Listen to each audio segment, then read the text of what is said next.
তুই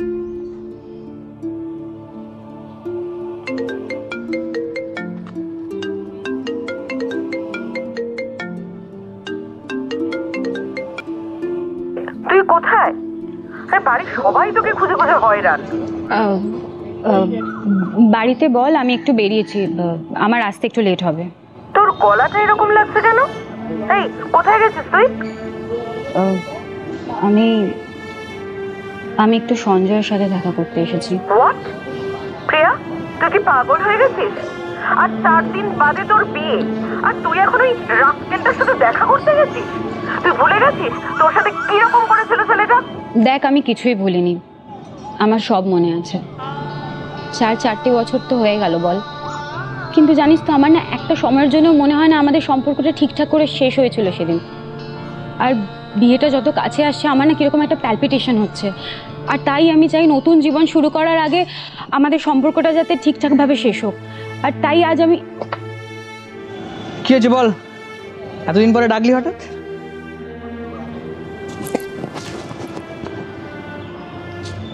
কেমন আছিস? যা সালা, এইটা বলার জন্য এত দূরে ডেকেছিস? যাই হোক, বিন্দাস আছে, বিন্দাস। তুই কি হয়েছিলি? তোকে ছেড়ে আমি ভালো থাকবো না, তাই তো? না না, আমি সেটা বলতে চাইনি। তাহলে কি বলতে চাইছিস বল? ছাড়, বাদ দে। সামনের বুধবার আমার বিয়ে, তাই এই কার্ডটা তোকে দিতে এসেছি। ওরে সালা, বিয়েতে ইনভাইট করতে এসছিস দেখি। প্রিয়া ওয়েড সৃজন, বাহ দারুণ ব্যাপার। তা কোত্থেকে জোটালি মালটাকে? মাইন্ড ইউর ল্যাঙ্গুয়েজ সঞ্জয়, আমি তোর সাথে এখানে ঝগড়া করতে আসিনি। ও তাই? কি করতে এসছিস? এটাই দেখাতে এসছিস তো যে তুই কতটা ভালো আছিস? এইসব বিয়ের কার্ড ফাট দিয়ে এটাই বোঝাতে চাইছিস যে দেখ তোর চেয়ে আমি ভালো ছেলেকে বিয়ে করছি, তোর থেকে আমি কত সুন্দর আছি, ব্লা ব্লা ব্লা। কিন্তু ডার্লিং, তাতে আমার এটাও চেনা যায় তো। আর তোর বিয়েতে আমি পালিয়ে যাবো।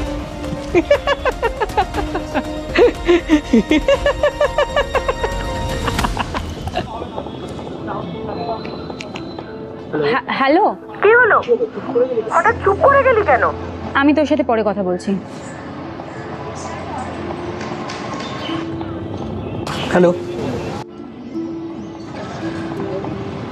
কেমন আছো? ভালো, তুই কেমন আছিস? আছি। তারপর বলো, হঠাৎ ডেকে পাঠালে এতদিন পর? আসলে সামনের সপ্তাহে আমার বিয়ে। ওয়াও, কনগ্রাচুলেশনস, দারুণ খবর তো এটা। থ্যাঙ্কস। দেখ, আচ্ছা তুমি বলো। কি বলবো আসলে। ঠিক আছে, আমি বলছি। I am sorry. আসলে আমি তোমার সাথে যে ভুলগুলো করেছি এতদিন, যে অমানুষের মতো আচরণগুলো করেছি, সেগুলো ক্ষমার অযোগ্য। তাও এই সরিটা মন থেকে বললাম, পারলে ক্ষমা করো। সরি তো তোকে আমারও বলা উচিত। আমিও তখন তোকে বুঝতে পারিনি রে। তখন খালি আমি নিজের ভালো থাকা, নিজের খারাপ থাকা, এগুলোকেই প্রায়োরিটি দিতাম। তোকে কখনো বোঝার চেষ্টাই করিনি আমি। তাও তো তুমি অনেক সামলেছ আমায়, অনেক সহ্য করেছো। অন্য কেউ হলে তো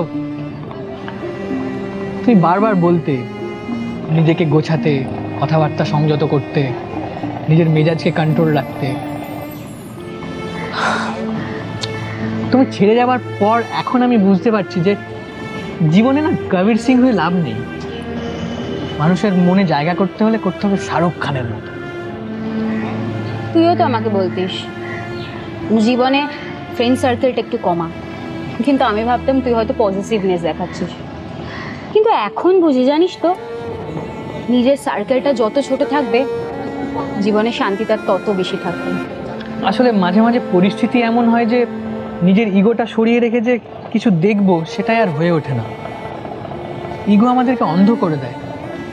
এই যে এই সরিটাই যদি আমি 4 বছর আগে বলতাম, তাহলে পরিস্থিতিটাই অন্য হতো না।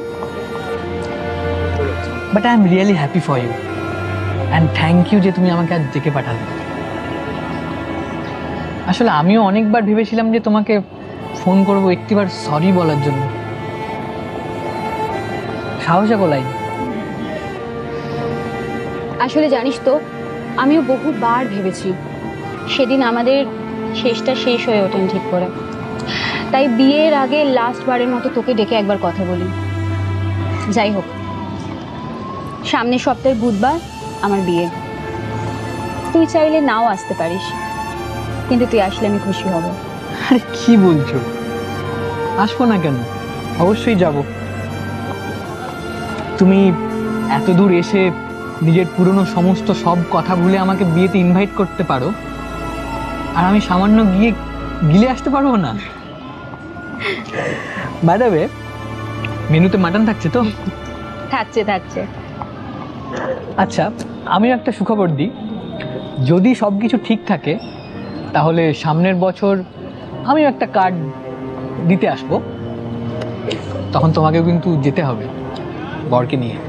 নিশ্চয়ই যাব।